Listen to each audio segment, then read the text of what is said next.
हाँ जी, नमस्कार दोस्तों। स्वागत है आप सबका दिव्य दृष्टि क्लासेज के डिजिटल प्लेटफॉर्म पे।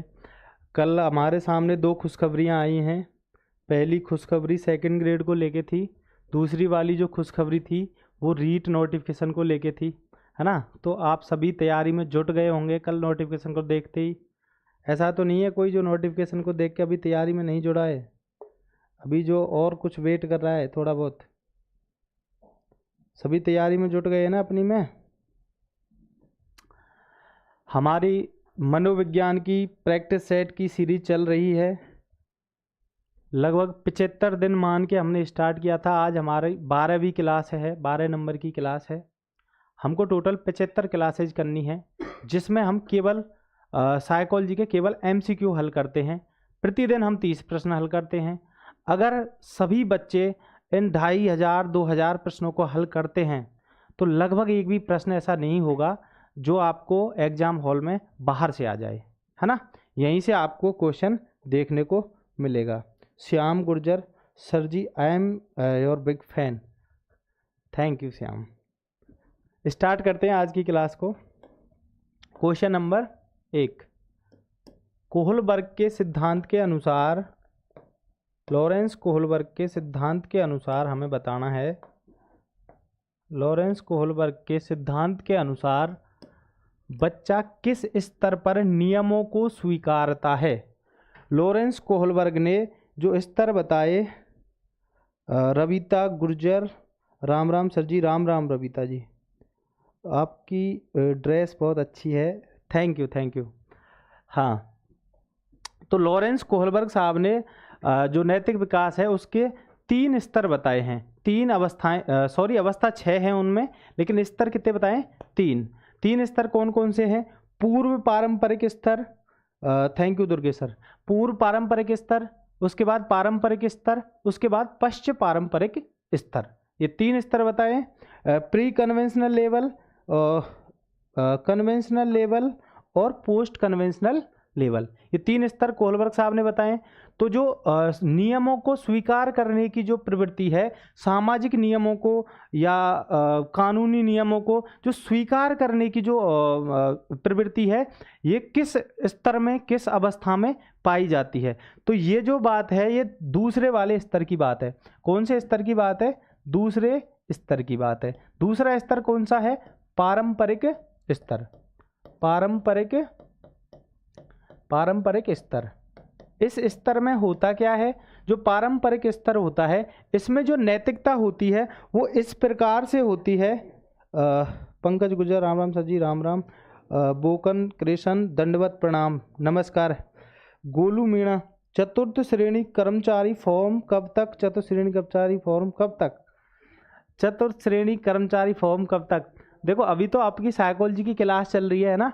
जो भी ये सूचनाएं होती हैं ये आप यूट्यूब चैनल पर विजिट करके देखा कीजिए, आपको सभी सूचनाएं मिल जाती हैं, टाइम से पहले मिल जाती हैं, ठीक है।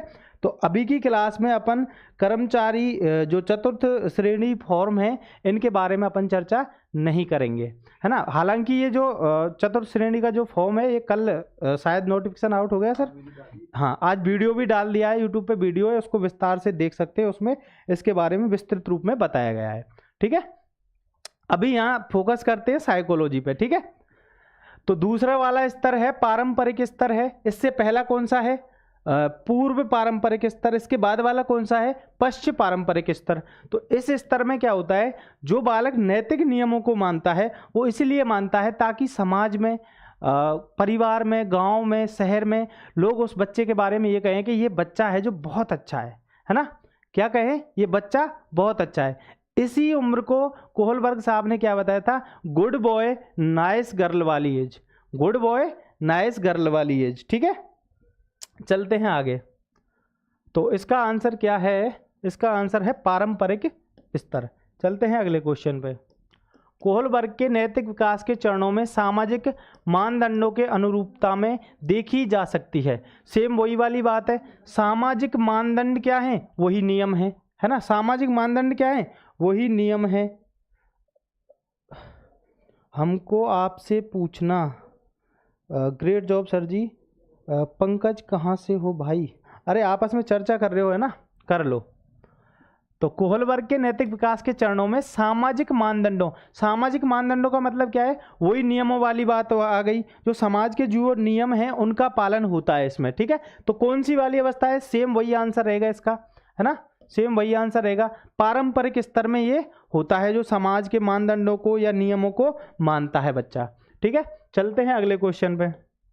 क्वेश्चन नंबर 3, कोहलबर्ग के अनुसार एक शिक्षक बच्चों में नैतिक मूल्यों को ऐसे सिखाता है, कैसे सिखा सकता है। आपको बताना है कोई शिक्षक है जो बच्चों में नैतिक मूल्यों को कैसे सिखा सकता है ना, अच्छे से अच्छा तरीका कौन सा हो सकता है, ये बात आपको बतानी है। पहला है विसामान्य व्यवहार के लिए अधिक सजा लागू करके। क्या बच्चे अगर जो सामान्य व्यवहार नहीं कर रहे हैं, एक सेकंड रुकिए।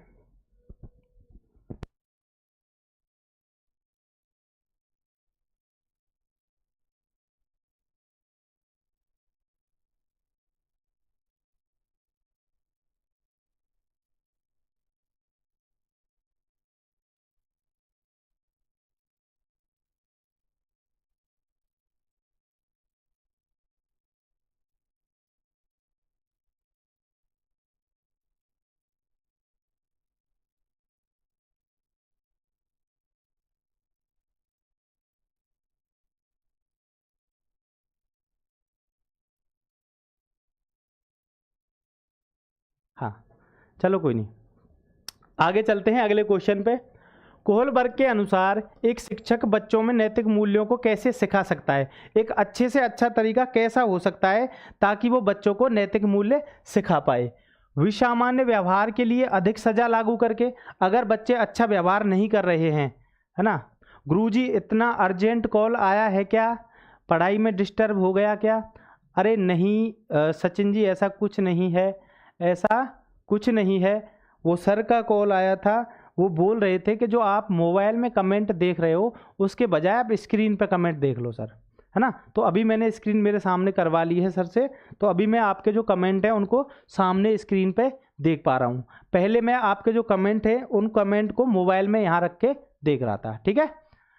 सभी मित्रों क्लास को शेयर कर दीजिए, दुर्गेश सर बोल रहे हैं, तो सभी एक बार क्लास को शेयर कर दीजिए अपने फ्रेंड ग्रुप्स में, जहाँ भी कोई रीट की तैयारी करने वाला है, या वो रीट की तैयारी कर रहा हो, या कोई बीएसटीसी कर रहा हो, या बीएड कर रहा हो, अभी तो फर्स्ट ईयर में जिसने एंट्री ले ली ना वो भी रीट की तैयारी कर सकता है ना। तो सभी मित्रों को शेयर कर दीजिए, है ना, एकदम से लठ गाड़ दीजिए क्लास को शेयर करने में। धन्यवाद गुरुजी, हाँ धन्यवाद धन्यवाद। विसामान्य व्यवहार के लिए अधिक सजा लागू करके, जी नहीं, बच्चे को सजा तो देनी नहीं है ना। अगर कोई बच्चा गलती कर भी रहा है तो उसको समझा देना चाहिए, सजा नहीं देनी चाहिए, ठीक है। धार्मिक शिक्षाओं पर महत्व देकर बच्चे को धार्मिक रूप से हम शिक्षित करें, किसी भी धर्म के बारे में कट्टरता से समझाएं, तो ये भी बात ठीक नहीं है ना। कट्टरता भी हमें विकसित बच्चे में नहीं करनी है। हाँ अपने धर्म की शिक्षा बच्चे को दे सकते हैं, लेकिन केवल धर्म की शिक्षा से काम नहीं चल सकता। चपरासी में भी काम आएगी क्या क्लास, बोकन क्रेशन, अरे इस चपरासी के लिए साइकोलॉजी की कोई ज़रूरत नहीं है अभी तक। जो सिलेबस वगैरह के बारे में ज़्यादा डिस्कशन अभी हुआ नहीं है, मेरे को जानकारी नहीं है, आपको शेयर कर दिए वीडियो, उसमें चेक कर लेना, है ना। तो मेरे को ज़्यादा जानकारी चपरासी के सिलेबस की है नहीं, हालांकि इसमें साइकोलॉजी नहीं होगी, है ना, जैसा हम सोचते हैं, ठीक है। आगे चलते हैं, नैतिक मुद्दों पर चर्चा में शामिल करके, जी हाँ, बच्चे हैं उनको मॉरलिटी के बारे में, जो नैतिक मूल्य होते हैं उनके बारे में अगर उनकी चर्चाएं करवाएं, उनकी आपस में हम चर्चा करवाएं, तो बच्चे एक्टिव रहेंगे।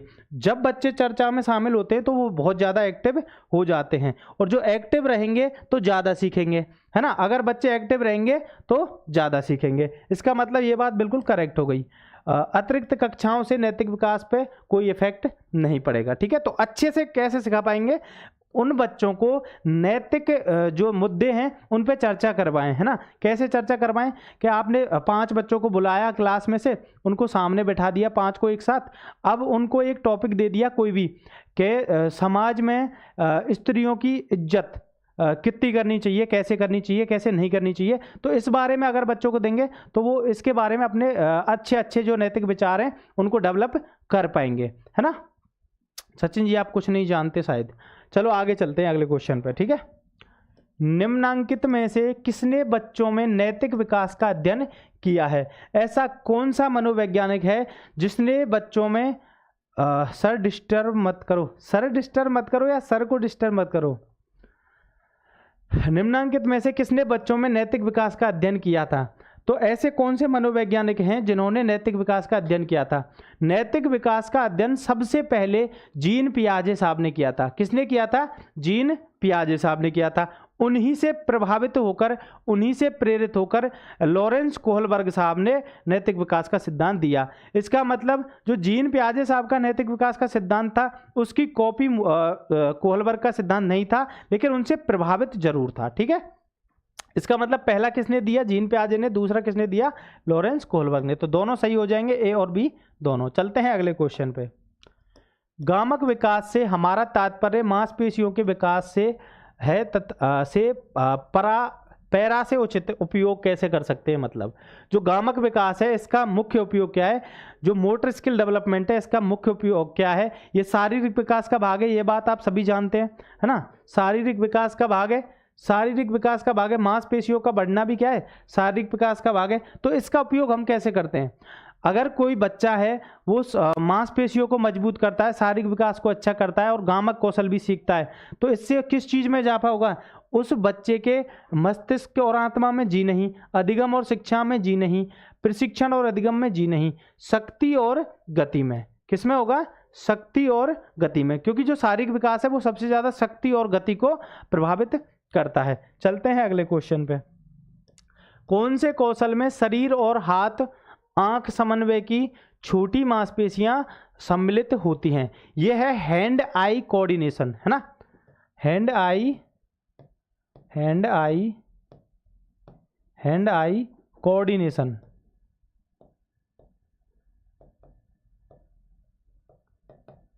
Hand eye coordination. Hand eye coordination किस में होता है?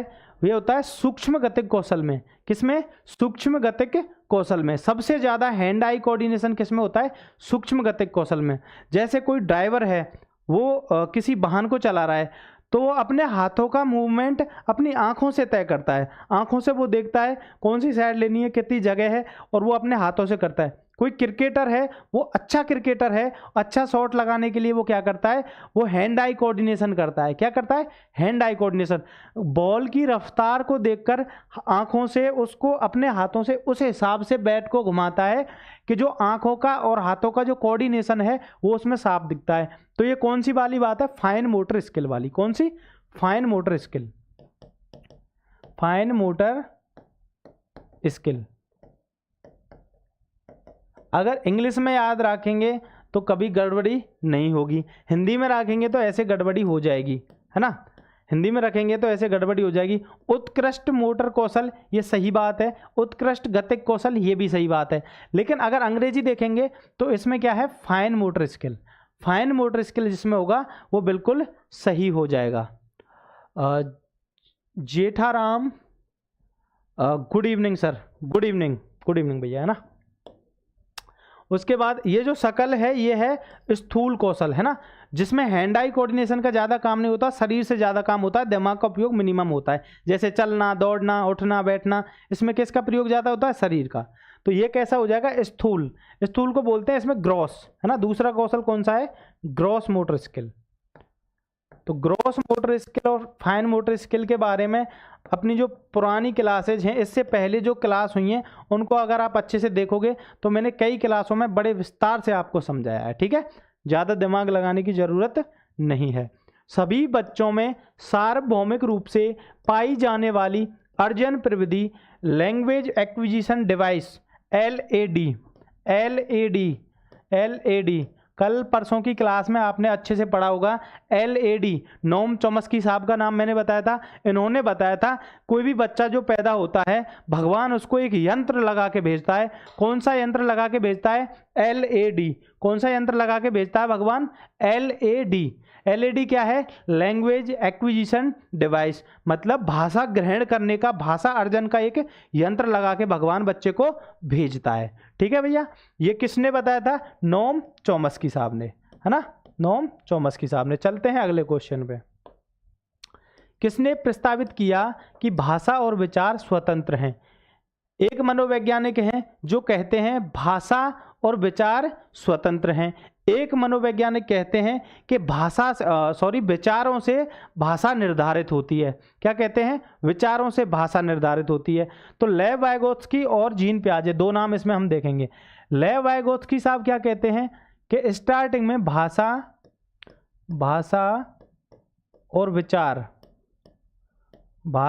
विचार हैं जो ये समानांतर चलते हैं, मतलब एक दूसरे से स्वतंत्र चलते हैं और एक दूसरे के समानांतर साथ साथ चलते हैं। मतलब बच्चे में भाषा का विकास भी हो रहा है और विचारों का भी डेवलपमेंट हो रहा है, तो ये एक साथ पैरेलल चलते हैं, मतलब समांतर चलते हैं। लेकिन थोड़ा बाद में चल के क्या होता है, ये दोनों मिल जाते हैं। ये बात कौन कहते हैं? लेव वाइगोत्स्की। तो इस क्वेश्चन का आंसर हो जाएगा लेव वाइगोत्स्की। लेकिन जीन पियाजे साहब क्या कहते हैं? जीन पियाजे साहब कहते हैं कि पहले विचार आते हैं, उसके बाद क्या आती है? भाषा आती है। ये बात कौन कहते हैं? लेव वाइगोत्स्की साहब, जीन पियाजे साहब। ठीक है, चलते हैं अगले क्वेश्चन पे। भाषा विकास में यूनिवर्सल ग्रामर के सिद्धांत को किसने पेश किया था? नोम चॉम्स्की साहब ने दो बातें बताई थी। पहली बात थी कि बच्चों के अंदर एक LED आता है, भगवान एक यंत्र लगा के भेजता है, लैंग्वेज एक्विजिशन डिवाइस, भाषा अर्जन यंत्र, ये लगा के भगवान बच्चे को भेजता है। उसी के साथ साथ बच्चे की एक यूनिवर्सल ग्रामर होती है ना। अगर कोई भारतीय बच्चा है और कोई अमेरिकन बच्चा है, जब तक उसमें लैंग्वेज डेवलपमेंट अच्छे से नहीं हो पाया है तो आपस में कोऑर्डिनेट कर लेते हैं। वो जो कोऑर्डिनेशन उन दोनों में हुई है, वो कोऑर्डिनेशन किसके कारण होती है? वो होती है यूनिवर्सल ग्रामर के कारण। जैसे कभी भाषा का विकास नहीं हुआ होगा, जब भाषा नहीं बोलते होगे तो उससे पहले भी तो कोऑर्डिनेशन होता होगा ना, तो वो किस प्रकार से होता है? यूनिवर्सल ग्रामर से होता है। बेहतर से बेहतर की तलाश करो, मिल जाए नदी तो समंदर की तलाश करो, टूट जाता है शीशा पत्थर की चोट से, टूट जाए पत्थर ऐसा शीशा तलाश करो। शाबाश, क्या बात है।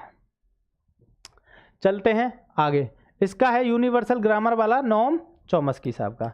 चलते हैं आगे। नोम चॉम्स्की के सिद्धांत का यह एक मुख्य अंश है। नोम चॉम्स्की के सिद्धांत का कौन सा एक मुख्य अंश है? देखते हैं। भाषा का विकास बौद्धिक विकास पर आधारित है। बच्चों के पास जन्मजात और सार्वत्रिक व्याकरण होती है। जी हाँ, भाषा का विकास बच्चों को प्राप्त प्रबलनों के आधारित होता है। बच्चे अपने माता पिता और दूसरे के अवलोकन से भाषा सीख पाते हैं। जी नहीं। इसका मतलब क्या है? नोम चॉम्स्की साहब क्या कहते हैं कि बच्चों में जन्मजात क्या होता है? एक तो LED होता है और जन्मजात एक यूनिवर्सल ग्रामर होती है। यूनिवर्सल ग्रामर क्या है? एक वैश्विक ग्रामर है ना। यूनिवर्सल ग्रामर जो पूरे वर्ल्ड में कहीं भी कोई बच्चा चले जाएगा सेम एज का, तो उनकी कोई होती है, वो कोऑर्डिनेशन कर लेते हैं बिना बोले ही, है ना। जो ये कोऑर्डिनेशन है किससे होता है? सार्वत्रिक का मतलब होता है जो सभी जगह हो, है ना, सभी जगह हो। जो यूनिवर्सल ग्रामर है, इसके बारे में कौन बताते हैं? नोम चॉम्स्की साहब। चलते हैं अगले क्वेश्चन पे।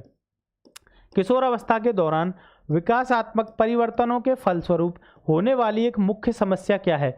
किशोर अवस्था के दौरान जो डेवलपमेंटल चेंजेज होते हैं, विकासात्मक जो परिवर्तन होते हैं, किस अवस्था में? किशोर अवस्था में। कौन से परिवर्तन? विकासात्मक परिवर्तन, डेवलपमेंटल चेंजेज। इनके अंदर कौन सी जो समस्या है वो मुख्य रूप से आती है, ये बात हमें बतानी है। कौन सी समस्या है जो मुख्य रूप से आती है? देखते हैं। अभिप्रेरणा की कमी। क्या किशोरों में मोटिवेशन की कमी होती है? जी नहीं सर। किशोरों में जो मोटिवेशन होता है वो कूट कूट के भरा होता है ना। किशोरों में मोटिवेशन बहुत हाई होता है ऑलरेडी। सहयोग की कमी? जी नहीं, किशोर सहयोग बहुत ज़्यादा करते हैं। अभिरुचि, इंटरेस्ट की कमी? जी नहीं, किशोरों में इंटरेस्ट की कोई कमी नहीं होती है। किशोरों में कमी होती है समायोजन की। किस चीज़ की? एडजस्टमेंट की। समायोजन की कमी क्यों होती है? इसके कई कारण हैं। किशोरों में एकदम से शारीरिक बदलाव होते हैं, है ना। जैसे कोई किशोर है तो वो अपने जो अवस्था है उससे अगली अवस्था के गुणों को ग्रहण करता है, जैसे किशोर अवस्था में वो आता है तो वो अपनी परिपक्वता को जैसे प्राप्त करता है। तो शारीरिक चेंजेस बहुत भयंकर तरीके से होते हैं, है ना, एकदम से शारीरिक चेंजेज होते हैं। उसी के साथ साथ संवेगात्मक चेंजेज होते हैं। जो ये चेंजेज होते हैं ये बहुत स्पीडली होते हैं, इसलिए इसको क्या बोला जाता है, इस अवस्था को स्टैनली हॉल साहब ने बोला था तूफान और झंझावतों की अवस्था। ठीक है, तो इसमें क्या होता है, समायोजन की कमी होती है। अब वो जो शरीर में और जो संज्ञान में और जो संवेगों में जो चेंजेज हो रहे हैं उनको एकदम से वो एडजस्ट नहीं कर पाता, थोड़ा समय लेता है एडजस्ट करने में। तो समायोजन की क्या होती है, कमी होती है, एडजस्टमेंट की क्या होती है, कमी होती है। चलते हैं अगले क्वेश्चन पे। नैतिक विकास में प्रश्नों के सही और गलत संबंधी निर्णय में सम्मिलित चिंतन प्रक्रिया क्या कहलाती है। जो नैतिक प्रश्नों में सही और गलत संबंधी निर्णय लेने की प्रक्रिया है उसको हम क्या बोलते हैं, ये बात आपको बतानी है। नैतिक यथार्थवाद, नैतिक तार्किकता, नैतिक संकट या नैतिक दुविधा। क्या होती है, नैतिक दुविधा। हेंज डिलेमा बताया था ना, तो वो ये मॉरल डिलेमा। क्या है, मॉरल डिलेमा, नैतिक दुविधा। नैतिक दुविधा को आप बहुत अच्छे से ऐसे समझ सकते हो, आपने कहीं कोई IAS वगैरह का कोई इंटरव्यू वगैरह अगर देखा हो तो उन इंटरव्यू में क्या होता है, जो इंटरव्यूअर होते हैं वो क्या करते हैं, एक ऐसी दुविधा की स्थिति में बच्चे को खड़ा कर देते हैं जहां उसको जवाब देना बहुत मुश्किल हो जाता है। जैसे किसी बच्चे से पूछेंगे कि आपकी कोई प्रेमिका है, तो बच्चा बोलेगा जी सर है। आप उससे कितनी मोहब्बत करते हो, बच्चा बोलेगा सर बहुत ज़्यादा करता हूँ। उसके बाद आपके माता पिता हैं, जी हाँ सर हैं। आप उनसे कितनी मोहब्बत करते हो, बच्चा बोलेगा सर बहुत ज़्यादा करता हूँ। अब आप दोनों से बहुत ज़्यादा मोहब्बत कर रहे हो, अभी वो बोलेंगे आपसे कि अगर उनमें से आपको किसी एक को चुनना हो तो क्या करोगे।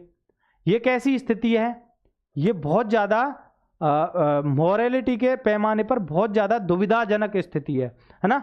ये एक डिलेमा बन जाता है। और लॉरेंस कोहलबर्ग साहब का हेंज का डिलेमा चलता है, हेंज की दुविधा, हेंज की दुविधा के बारे में बताया था लॉरेंस कोहलबर्ग साहब ने, है ना। ये जो है ये चलता है मॉरल डेवलपमेंट में हेंज की दुविधा के नाम से। क्या है, कभी विस्तृत क्लास में देखते हैं इसको। किशोर प्रौढ़ों को मार्ग में बाधा समझता है जो उसे अपनी स्वतंत्रता का लक्ष्य प्राप्त करने से रोकते हैं।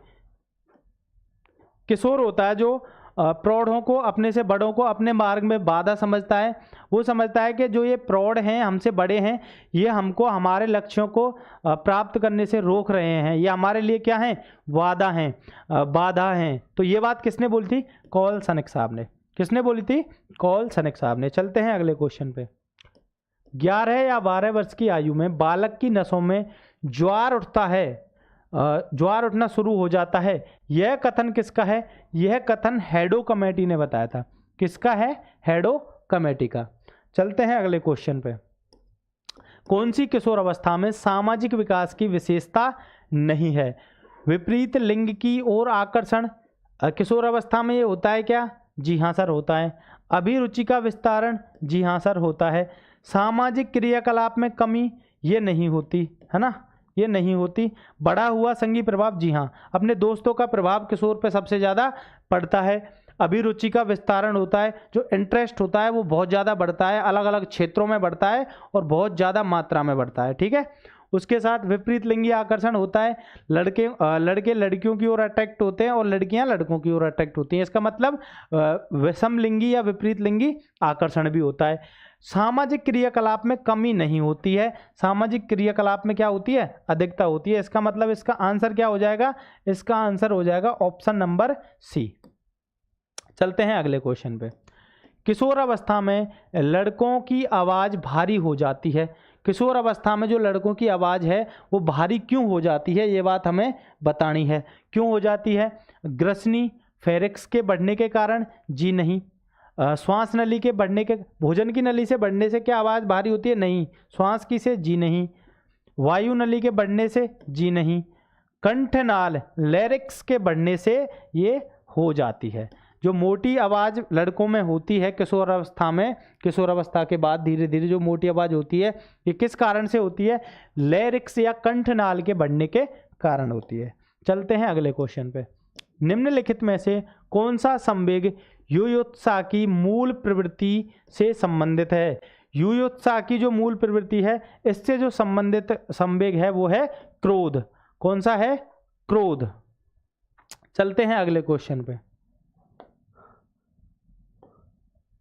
सॉरी, युयुत्सा की जो है इससे है भय। कौन सा है? भय। भय नामक संवेग बढ़ता है। चलते हैं अगले क्वेश्चन पे। निम्नलिखित में से किसमें मूल प्रवृत्ति संबंध संवेग से मेल नहीं खाती है? पलायन, भय, जी हाँ। संवेदना, आश्चर्य, जी नहीं। संवेदना आश्चर्य का कोई मेल नहीं है। युद्ध प्रियता, क्रोध, जी हाँ। तो युद्ध प्रियता ही तो है युयुत्सा, इसका मतलब क्रोध है। इसका आंसर क्या है? क्रोध। युयुत्सा संवेग जो है ये क्रोध को इंस्पायर करता है, क्रोध नामक संवेग को इंस्पायर करता है ना। पलायन किसको करता है? भय को। मतलब भय के कारण क्या होता है? पलायन होता है। और क्रोध के कारण युद्ध होता है। घृणा के कारण अप्रियता आती है ना। जो घृणा नामक संवेग है उसके कारण क्या होता है? कोई आदमी हमें अप्रिय लगने लग जाता है। इसका मतलब घृणा से अप्रियता आती है, क्रोध से युद्ध होता है, भय से पलायन होता है। किसी चीज़ से भय होता है तो क्या करते हैं? पलायन करते हैं। ठीक है, ये सभी संवेग मूल संवेग है, मैकडूगल साहब ने बताए थे। मैकडूगल साहब ने कितने संवेग बताए थे? 14 संवेग बताए थे। चलते हैं अगले क्वेश्चन पे। मूल प्रवृत्ति जिज्ञासा से संबंधित संवेग कौन सा है? जिज्ञासा से जो संबंधित संवेग है वो है आश्चर्य, है ना। जिज्ञासा से कौन सा संवेग संबंधित है? आश्चर्य। चलते हैं अगले क्वेश्चन पे। कौन सा रोग वंशानुगत है? हमें बताना है जो जेनेटिकल रोग है, जेनेटिकल बीमारी है, वो कौन सी बीमारी है, ये बात हमें बतानी है। ADHD, जी नहीं, जेनेटिकल नहीं है। फिनाइला कीटोन यूरिया, हाँ जी, फिनाइला कीटोन यूरिया ये एक जेनेटिकल रोग है। फिनाइला कीटोन यूरिया एक जेनेटिकल डिजीज है। इस बीमारी में क्या होता है?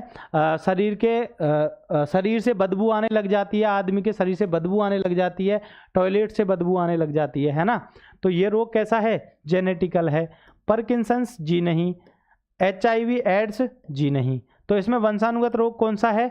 फिनाइला कीटोन यूरिया, फिनाइला कीटोन यूरिया। ठीक है, ये कैसा है? जेनेटिकल डिजीज है। ADHD क्या है? अवधान की कमी और हाइपर एक्टिवनेस। क्या है? अवधान की कमी और हाइपर एक्टिवनेस। इसका बढ़ने का जो कारण है ADHD के कारण, ADHD का जो मुख्य कारण है वो आज के समय में क्या है? इंस्टाग्राम पे रील देखना, यूट्यूब पे रील देखना, फेसबुक पे शॉर्ट देखना, ये क्या है? ADHD को बढ़ाने के कारण है। ठीक है, इनसे एक जगह ध्यान नहीं लग पाता है, उसी के साथ साथ अति सक्रिय हो जाता है बच्चा, है ना। उसको 15 सेकंड में सभी इमोशंस चाहिए, है ना, चेंज होते होते इमोशंस चाहिए। चलते हैं अगले क्वेश्चन पे। निम्नलिखित में से कौन सा किशोरावस्था का लक्षण नहीं है?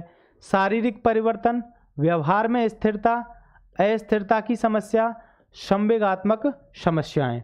तो कौन सा ऐसा लक्षण है जो किशोरावस्था का नहीं है? शारीरिक परिवर्तन होते हैं क्या? जी हाँ सर, होते हैं। व्यवहार में स्थिरता आती है क्या? जी नहीं आती। व्यवहार में जो स्थिरता है, जो व्यवहार में स्थिरता है, ये बाल्यावस्था में आती है। किस अवस्था में आती है? बाल्यावस्था में। इसका मतलब ये बात गलत हो गई, बाल्यावस्था में। और अस्थिरता की समस्या, जी हाँ, किशोरों में बनी रहती है।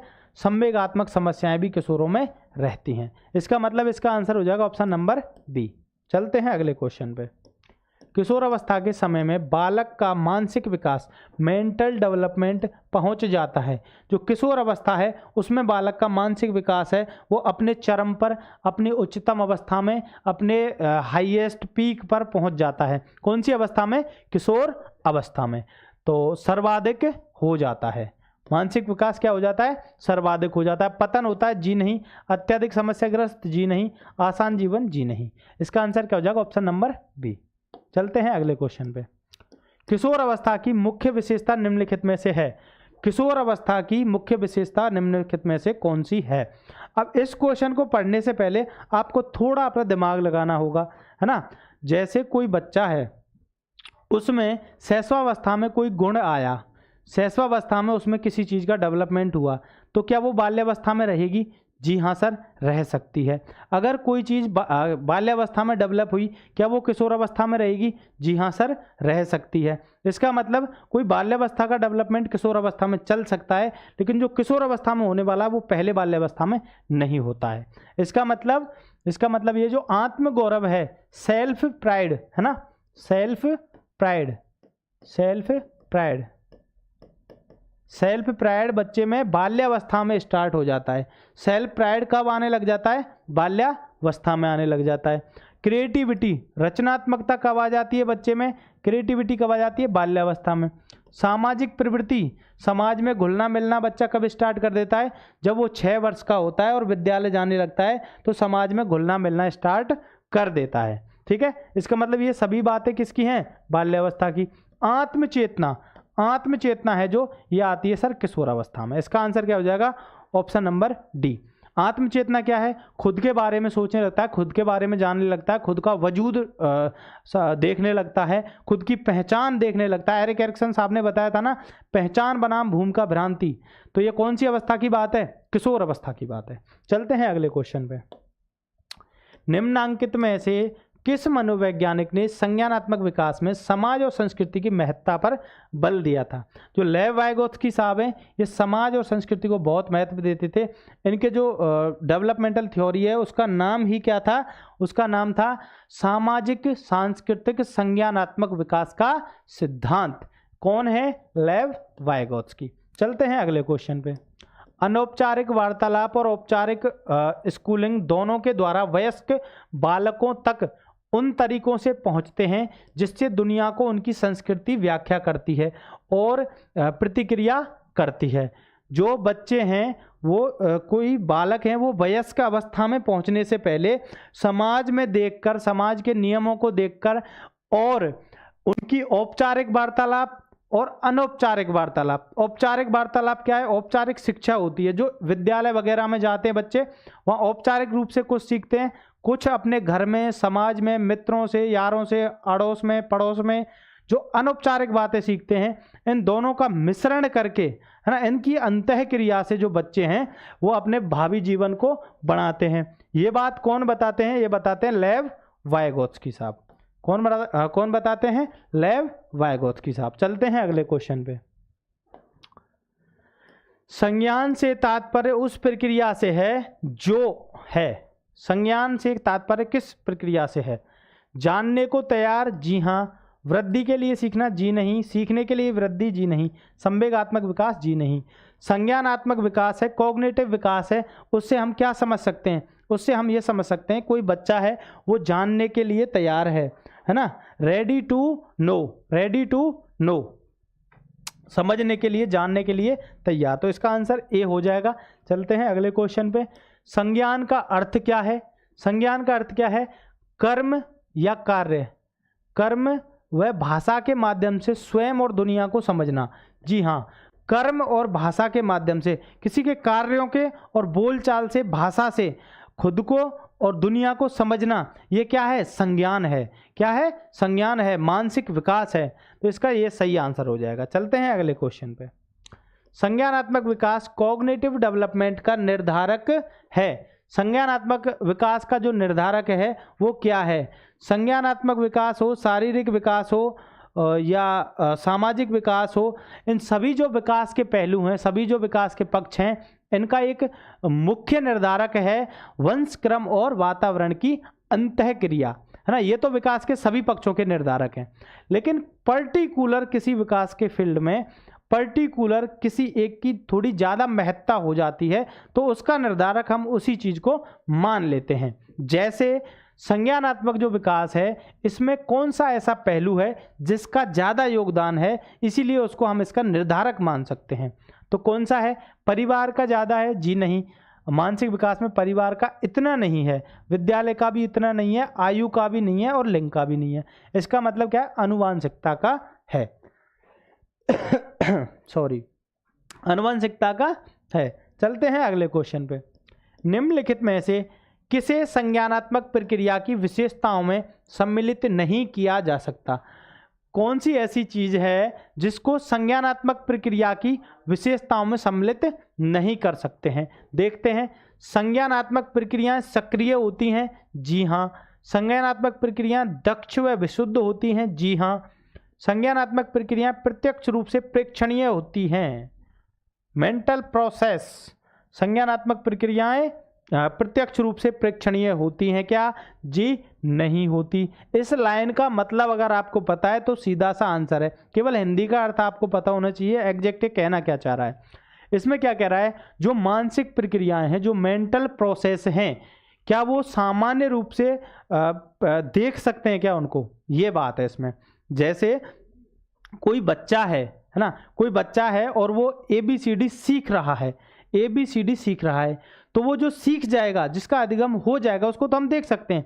लेकिन सीखते समय जो उसके दिमाग के अंदर जो प्रक्रिया हो रही है, जो प्रोसेस हो रही है, उसको बोलते हैं मेंटल प्रोसेस, मानसिक प्रक्रिया। क्या मानसिक प्रक्रिया को देख सकते हैं? आपका आंसर होगा सर नहीं देख सकते।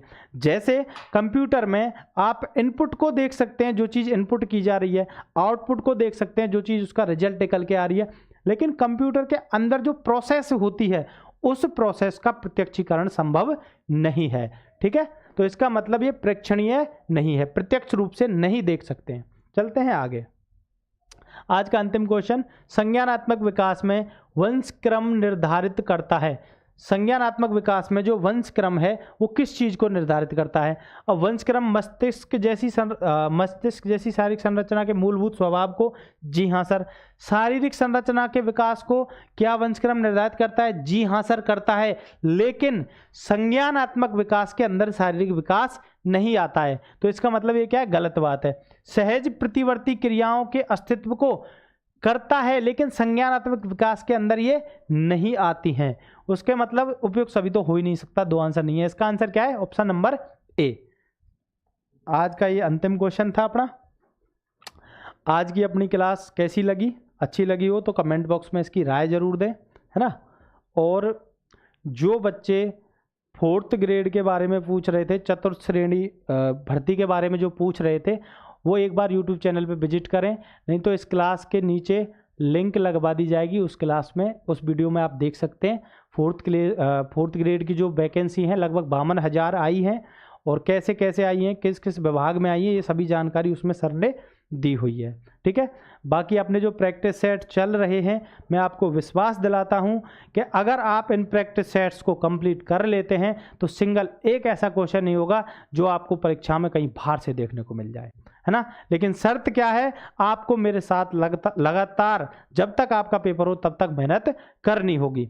और एक विशेष बात, जो 2nd ग्रेड की तैयारी जो भैया कर रहे हैं, संस्कृत शिक्षा विभाग का जो 2nd ग्रेड का जो पेपर होने वाला है, उसके लिए शानदार मेहनत मैं कर रहा हूं आपके लिए। ऐसी मेहनत कर रहा हूं, आपको 5-6 घंटे की एक क्लास में ऐसा साइकोलॉजी का निचोड़ मिलेगा कि आपका एक सिंगल क्वेश्चन गलत नहीं होगा, केवल 5-6 घंटे पढ़कर। ठीक है, मिलते हैं कल। Thank you.